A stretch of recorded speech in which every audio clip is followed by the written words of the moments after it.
Eu não me lembrava muito da minha infância na ponta das almas. A memória era uma névoa salgada, um borrão de barcos de pesca coloridos e o cheiro de peixe secando ao sol. Lembro-me da minha mãe, Helena, me ensinando os nomes das marés e das constelações. Depois que ela e meu pai se separaram, ele me levou para o Rio de Janeiro. A vida urbana, o concreto e a pressa apagaram os detalhes daquela pequena vila de pescadores no litoral do Nordeste. Meu pai me dizia que minha mãe era uma mulher presa ao mar. Ele nunca explicou direito. As visitas dela se tornaram raras, depois apenas telefonemas e então um silêncio que durou quase uma década. Até que chegou a carta. Helena estava morta. O cartório local dizia apenas acidente no mar. Eu, como único filho, ficava com a casa. Minha herança era uma lembrança desbotada e paredes que eu mal reconhecia. Peguei uma semana de folga no trabalho como oceanógrafo e voltei. A estrada parecia mais estreita, como se a vila tivesse encolhido. Ponta das Almas tinha apenas uma rua de paralelepípedos, o mangue de um lado e o oceano do outro. Mas havia algo terrivelmente errado. Conforme dirigi pela rua principal, percebi que todas as casas, sem exceção, tinham as janelas voltadas para o mar, pregadas com tábuas grossas, algumas antigas, já cinzentas pelo sal, outras recém-pregadas como se reforçassem uma prisão invisível. Era como se a vila inteira tivesse virado as costas para o oceano. Todas, menos a da minha mãe. Sua casa, castigada pelo tempo, mantinha as janelas abertas para o mar. Vidros sujos, alguns rachados, encaravam as ondas como olhos cansados. Alguns pescadores remendavam redes perto de um barco e pararam para me observar. Não era curiosidade, era hostilidade. É o filho da Helena, um murmurou. Veio terminar o que a mãe começou? Outro cuspiu no chão. Entrei. O cheiro de mofo me atingiu como um soco. Móveis cobertos por lençóis, poeira em cada superfície. Fui direto para a janela da sala, a que desafiava toda a vila. O mar cinzento parecia me encarar de volta. Um arrepio me percorreu a espinha. Naquela noite dormi num colchão velho. Acordei com o coração disparado. Não foi um barulho que me despertou. Foi um som, um sussurro. Vinha do mar.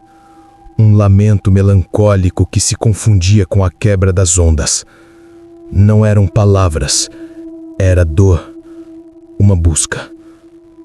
Na manhã seguinte, na mercearia, a hostilidade era ainda mais evidente.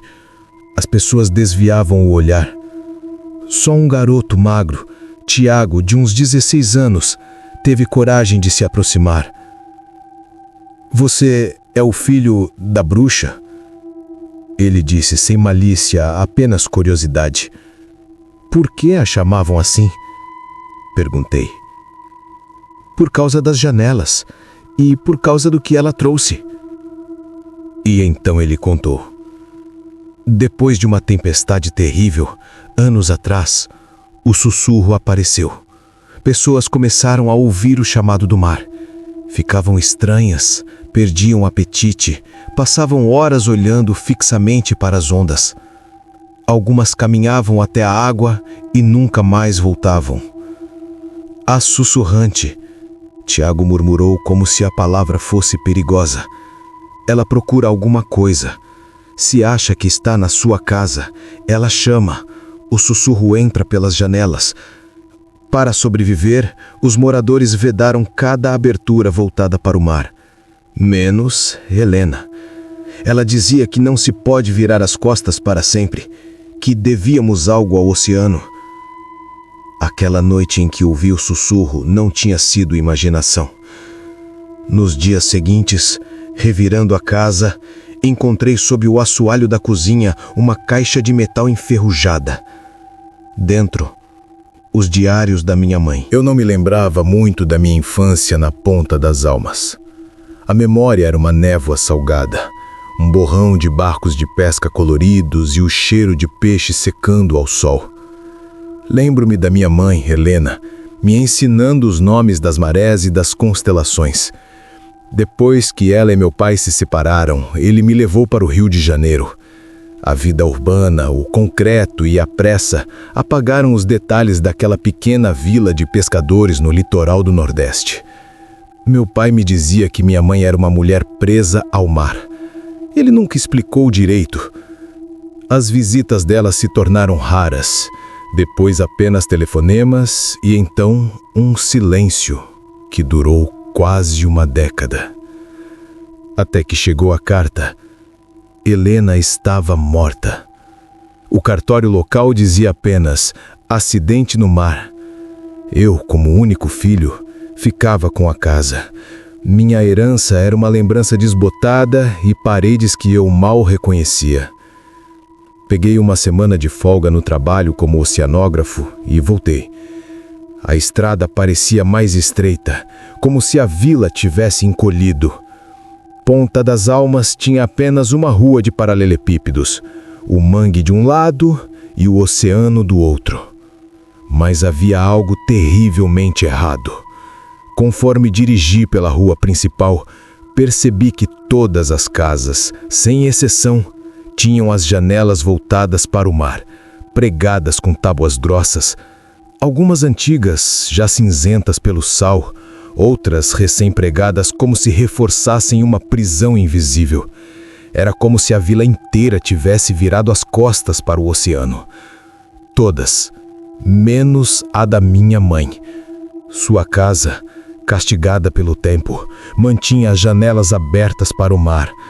Vidros sujos, alguns rachados, encaravam as ondas como olhos cansados. Alguns pescadores remendavam redes perto de um barco e pararam para me observar. Não era curiosidade, era hostilidade. É o filho da Helena, um murmurou. Veio terminar o que a mãe começou? Outro cuspiu no chão. Entrei. O cheiro de mofo me atingiu como um soco. Móveis cobertos por lençóis, poeira em cada superfície. Fui direto para a janela da sala, a que desafiava toda a vila. O mar cinzento parecia me encarar de volta. Um arrepio me percorreu a espinha. Naquela noite dormi num colchão velho. Acordei com o coração disparado. Não foi um barulho que me despertou. Foi um som, um sussurro. Vinha do mar. Um lamento melancólico que se confundia com a quebra das ondas. Não eram palavras, era dor, uma busca. Na manhã seguinte, na mercearia, a hostilidade era ainda mais evidente. As pessoas desviavam o olhar. Só um garoto magro, Tiago, de uns 16 anos, teve coragem de se aproximar. "Você é o filho da bruxa?" Ele disse sem malícia, apenas curiosidade. "Por que a chamavam assim?"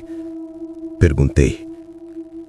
"Por causa das janelas e por causa do que ela trouxe."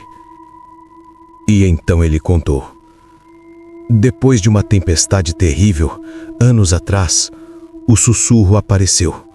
Pessoas começaram a ouvir o chamado do mar. Ficavam estranhas, perdiam o apetite, passavam horas olhando fixamente para as ondas. Algumas caminhavam até a água e nunca mais voltavam.